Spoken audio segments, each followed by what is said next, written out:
Tinapay mula sa langit.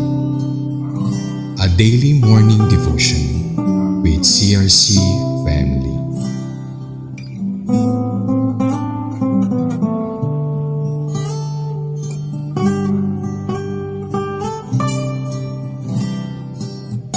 Magandang umaga po sa bawat isa. Ako po si Brother Ray Sosito ng CRC Calamba Daughter Church at nandito po tayo sa programang Tinapay Mula sa Langit, ang ating pang-araw-araw na debosyon sa salita ng Diyos. Ngunit bago po ako magpatuloy, samahan po muna niyo ako sa maikling panalangin. Dakilang Diyos na may gawa ng langit at lupa, kami po ay lumalapit sa iyo sa umagang ito at patuloy na nagpapasalamat sa mga biyayang patuloy mong ibinibigay sa bawat isa sa amin. Gabayan mo po ako at samahan kami sa pagninilay ng iyong mga salita at bigyan mo ng knowledge and wisdom ang bawat isa upang maunawaan namin ang mensahe mo sa umagang ito. Ito po ang aming dalangin sa pangalan ni Jesus. Amen. Ngayon naman po ay basahin natin ang Deuteronomy 27 verse 21 to 26 na may pamagat na Curses for Immorality and Injustice. 21. Sumpain ang sinumang makipagtalik sa lumang uri ng hayop. Sasagot ang sambayanan. Amen. 22. Sumpain ang sinumang sumiping sa kanyang kapatid na babae kahit pa ito'y kapatid sa ama o ina. Sasagot ang sambayanan. Amen. 23. Sumpain ang sinumang sumiping sa kanyang biyanang babae. Sasagot ang sambayanan. Amen. 24. Sumpain ang sinumang lihim na pumatay sa kanyang kapwa. Sasagot ang sambayanan. Amen. 25. Sumpain ang sinumang nagpapabayad upang pumatay ng taong walang kasalanan. Sasagot ang sambayanan. Amen. 26. Sumpain ang sino mang hindi susunod sa mga utos na ito. Sasagot ang sambayanan. Amen. Ang mga talatang ating binasa at pagbubulayan ngayon ay continuation ng mga sumpang binanggit sa verse 14 to 20. Dito rin sa chapter na ito ay naganap sa bundok ng Ebal kung saan nga binanggit ang mga sumpa at sumagot naman ng Amen. Ang buong bayan ng Israel bilang pag-asang ayon, ang mga sumpang ito ay para sa sino mang nagkasala laban sa kautusan ng Diyos. Ang mga sumpang ito ay ang mga sumusunod. Una, sa verse 21, sabi doon na isusumpa ang sinumang makipagtalik sa hayop. Pangalawa, sa verse 22 and 23, isusumpa ang sinumang gumawa ng imoralidad. Sa verse 24 and 25, isusumpa ang lihim na papatay sa kapwa at magpapabayad upang pumatay ng taong walang kasalanan. At ang huli sa verse 26, isusumpa rin ang hindi sumunod sa utos ng mga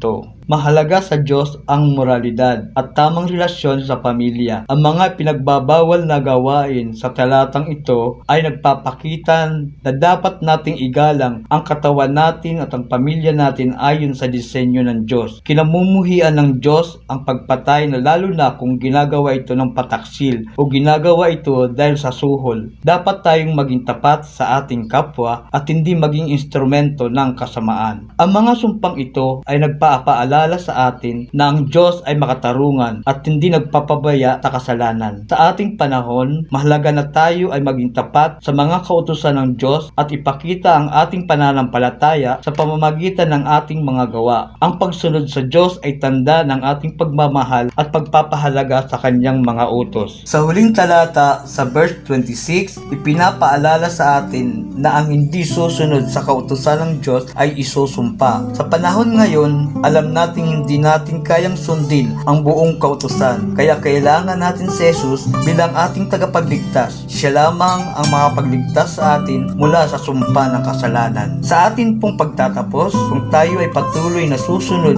sa kautusan ng Diyos, may gantimpala siyang inihanda para sa atin. Ngunit kung pipiliin natin sumuway, haharapin natin ang masamang bunga ng ating mga desisyon. Kaya't ang pagsunod sa Diyos, ang pagiging makatarungan, ang ating kapwa ay isang mahalagang bahagi sa ating pananampalataya. Tayo po ay manalangin. Salamat po Ama sa mensaheng ibinigay mo sa amin ngayong araw na ito. Nawa po ito ay tumimo sa aming puso at may apply namin sa aming buhay. Tulungan mo kaming magpatuloy at magsaliksik ng iyong mga salita upang patuloy namin masunod ang iyong mga kautusan. In Jesus' name we pray. Amen. Salamat po sa inyong pakikinig. Nawa po ay may natutunan kayong aral sa umagang ito. Patuloy niyo po kaming samahan sa araw ng bukas upang makarinig muli ng salita ng Diyos. Paki-like and share and subscribe po ang video ito upang marami ang makakarinig ng mensahe ng Diyos at makakilala sa Kanya. Salamat po muli and God bless us all.